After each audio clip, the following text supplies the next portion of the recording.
नमस्कार। आज हम आपके साथ पुत्र योग कैसे बनते हैं उसके बारे में कुछ सूत्र साझा कर रहे हैं।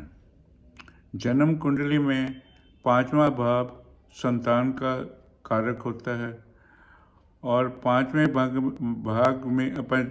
भाव में यदि शुभ ग्रहों का होना पुत्र प्राप्ति के लिए शुभ माना गया है। यद्यपि ज्योतिष में पुत्र प्राप्ति योग को देखने के कई सूत्र उपलब्ध हैं, इनमें से हम कुछ सूत्र आपसे साझा कर रहे हैं। जैसे कि यह योग तब बनता है जब पांचवें में बृहस्पति और शुक्र बैठे हों, या बुध पंचम भाव से युति कर रहे हो, या पंचम भाव में शुभ राशि हो और उसमें शुभ ग्रह बैठे हों, तो पुत्र सुख का योग बनता है। इस बात में ध्यान रखना चाहिए कि इस योग में किसी क्रूर ग्रह की या पापी ग्रह की दृष्टि ना पड़ रही हो या साथ ना बन रहा हो। अगर ऐसी स्थिति हो तो किसी योग्य अच्छे ज्योतिषी से सलाह ले लेनी चाहिए। इस संदर्भ में एक और योग बनता है जो सिंह यानी कि लियो और वृषभ यानी कि स्कॉर्पियो लगन में बनता है।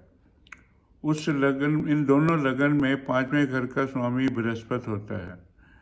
अगर इन दोनों लग्नों में बृहस्पति और सूर्य अच्छी पोजीशन में हो तो पुत्र योग एक योग पुत्र का योग बनता है।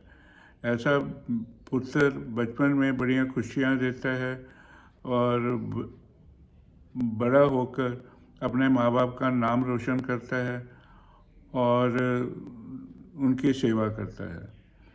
परंतु यदि बृहस्पति या सूरज में से किसी एक की स्थिति कमज़ोर हो तो ऐसे बालक बड़ा होने पे माँ बाप के लिए कई बार दुख का कारक बन जाता है।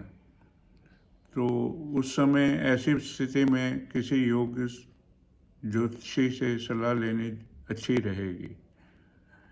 तो अगर आपको मेरी ये वीडियो अच्छी लगे तो इसे लाइक करें और इस चैनल को सब्सक्राइब करें। धन्यवाद।